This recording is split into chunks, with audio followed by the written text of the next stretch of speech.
嗨，大家好，我是大头，欢迎来到我的频道。今天用应季的韭葱做一个韭葱蘑菇酥派。韭葱独有的葱香与柔和的甜味，搭配上鲜味浓郁的蘑菇，外侧的派皮轻薄酥脆，黄油香气浓郁，咸、鲜、香、酥，非常好吃。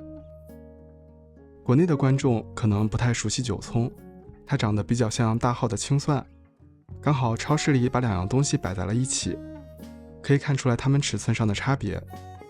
如果你恰好玩过《星露谷物语》这款游戏的话，就知道它是春季的采集物，所以现在吃正是时候。味道上，我觉得韭葱像是混合了洋葱与青蒜的一种独特的味道，但没有洋葱那么辛辣，香气更突出，味道也更鲜甜。韭葱切去尾部比较干燥的部分，我们只需要用到前端，从中间划开后切成段，大约一共200克。中大火热锅，锅中倒入2大勺橄榄油，当油温比较热的时候下入韭葱，均匀在锅底铺开，加热直到底面产生焦褐色后再翻动。这个煸炒的过程让韭葱中的水分释放出来，避免等下烘烤的时候出太多水，导致派皮变得湿软，同时也让韭葱中的糖焦糖化，丰富了香气和味道，更加好吃。看到大部分韭葱变软就可以关火。400克蘑菇切成片，我用的是口蘑，你也可以用香菇或其他蘑菇。放到微波炉中加热5分钟，同样这一步也是让蘑菇中的水分析出。微波炉省时省力，算是偷懒的做法。想要更好吃的话，可以用黄油把蘑菇煎熟，用筛网过滤掉蘑菇中的水分，倒入搅拌盆中，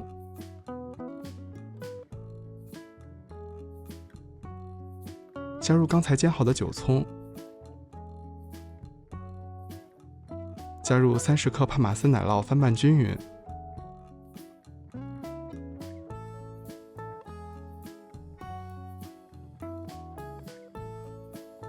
加入大约1/2小勺的盐和3克黑胡椒碎。奶酪本身有一点点的咸味，所以这里可以边放边尝味道。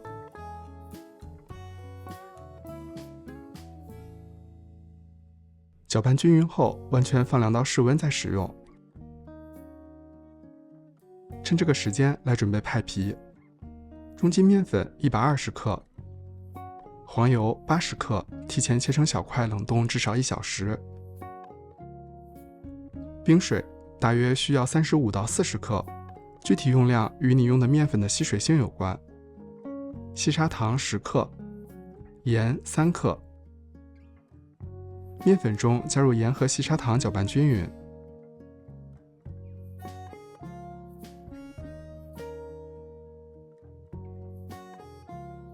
把冷冻好的黄油放入面粉中，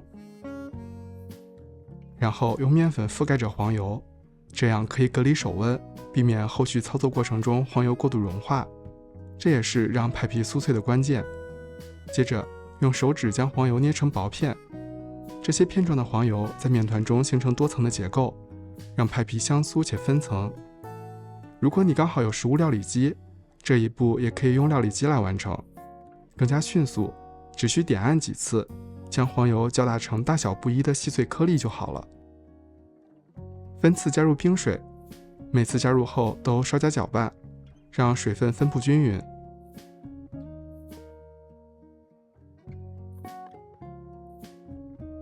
直到底部没有大量散落的干面粉就可以停止了。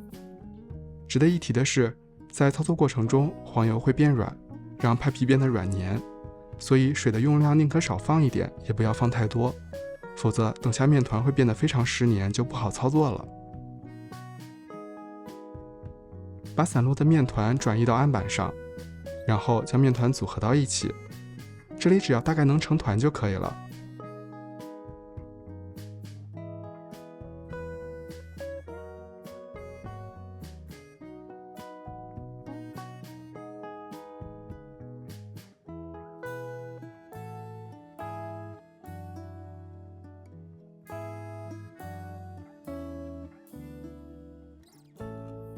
成团后稍微压扁一点，包紧保鲜膜，放入冰箱冷冻室20分钟，让黄油降温，也让水分分布更加均匀。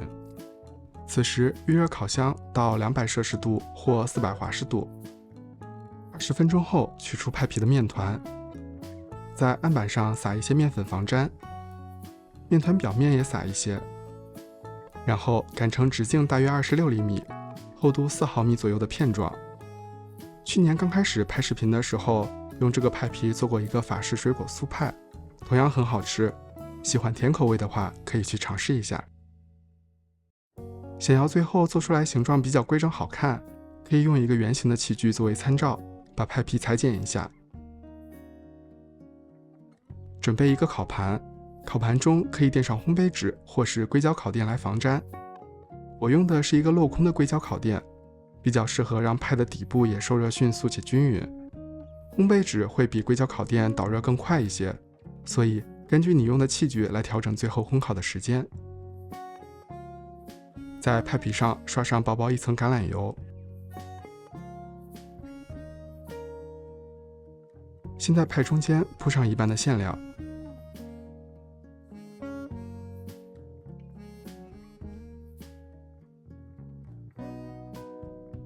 馅料与边缘保持大约3厘米左右的距离。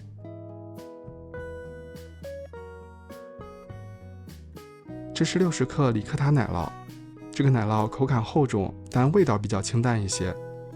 你也可以换用你喜欢的任何奶酪，比如布里奶酪、山羊奶酪或是蓝纹奶酪，根据你要用的奶酪的口味，调整之前馅料中盐的用量。铺上剩余一半的馅料，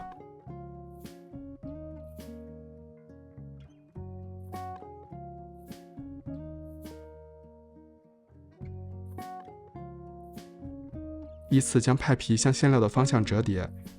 我这个馅料用的非常多，堆叠起来稍微有点高，但是问题不大，烤完后高度会有所回落。可以轻轻将折叠的地方捏紧一点，避免烘烤时派皮膨胀导致派的边缘打开了。想要边缘上色更好看，可以在表面刷一些蛋液。这里我其实是准备了蛋液，但是忘记刷了。放入预热好的烤箱中，200摄氏度或400华氏度烘烤大约30分钟。出炉后稍微冷却10分钟再进行切分。表面一层蘑菇韭葱也已经被烤得有些焦色，可以想象它们有多好吃。略微焦糖化的韭葱在烘烤后有着淡淡的甜味与焦香，跟蘑菇本身的鲜味交织在一起。馅料中的帕玛森奶酪和里克塔奶酪的加入，使得纯蔬菜做成的馅料味道也能浓郁醇厚，派皮酥脆和柔软的内馅形成口感上的对比，一口下去非常满足。那今天的视频就是这样了，喜欢的话不要忘记点赞、评论并关注我的频道。我是大头，我们下期再见。